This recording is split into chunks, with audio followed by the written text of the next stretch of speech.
Un caloroso benvenuto dal telegiornale del quotidiano di informazione La Nazione Siciliana, Notizie.Sicilia, le notizie dalla parte delle siciliane e dei siciliani.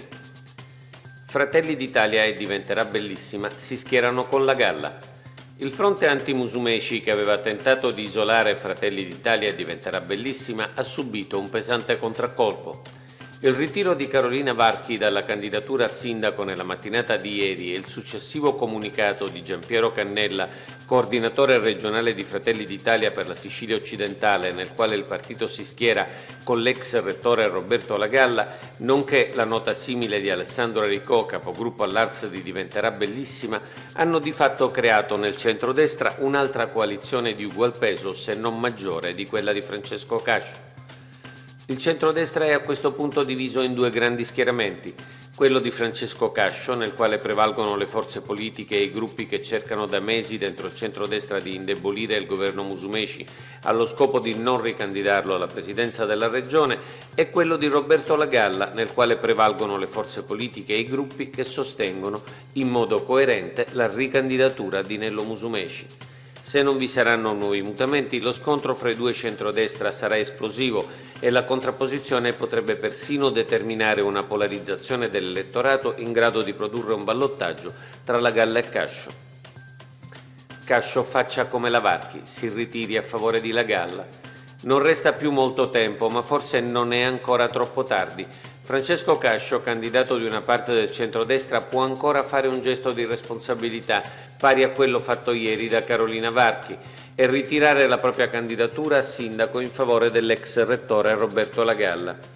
Non si faccia coinvolgere dai tamburi di guerra di alcuni dei suoi principali sostenitori, che hanno il solo obiettivo, peraltro immotivato, di impedire la ricandidatura di Nello Musumeci alla presidenza della regione. Non si faccia ulteriormente strumentalizzare da chi nel suo schieramento ricerca lo scontro permanente dentro la coalizione del centrodestra. Compia un atto d'amore nei confronti della città di Palermo.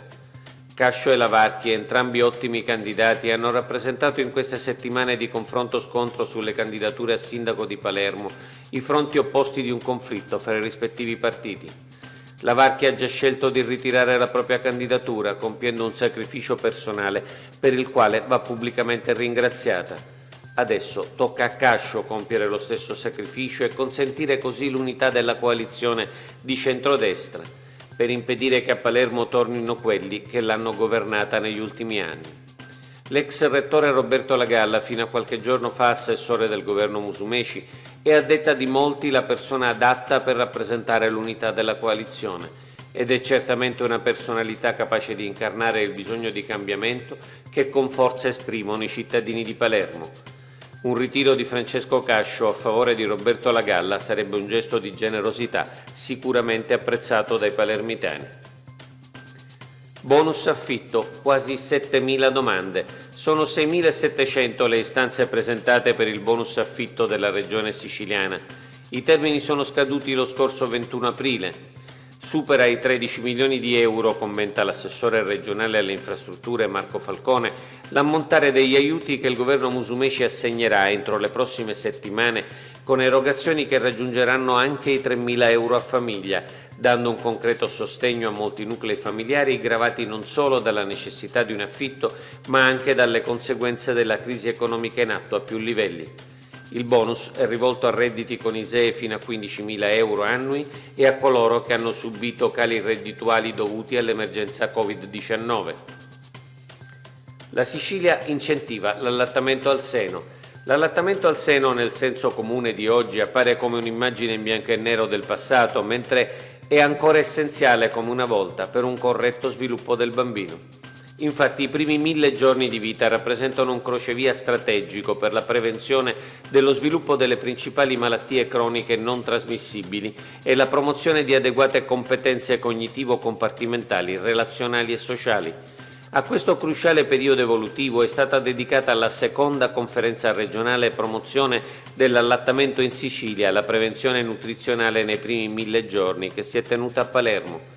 L'incontro, promosso dall'assessorato regionale alla salute, ha posto al centro dell'attenzione l'importanza dell'allattamento materno e le azioni che ha in programma la Regione nell'ambito del piano di prevenzione 2020-2025.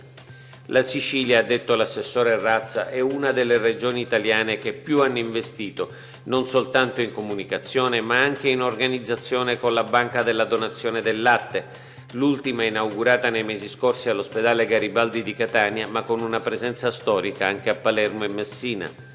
I dati per quanto concerne l'allattamento in Sicilia non sono ancora positivi. Nel 2019 il 64% delle mamme allatta esclusivamente alla dimissione dall'ospedale, percentuale che si abbassa addirittura al 16% al sesto mese di vita del bambino. È siciliano l'amaro migliore del mondo. In un tempo in cui le cronache sono popolate da cattive notizie, apprendere che è siciliano il miglior amaro del mondo ci rende meno cupi. A certificarlo è l'autorevole competizione mondiale World Liquor Awards, che ha assegnato ad Amaro Amara il titolo mondiale assoluto, il riconoscimento più alto per la sua categoria.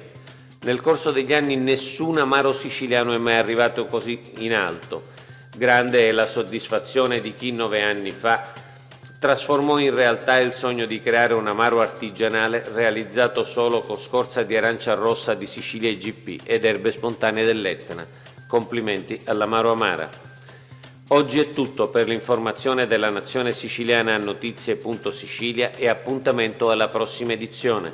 Per approfondire le notizie andate direttamente sul nostro sito www.lanazionesiciliana.eu.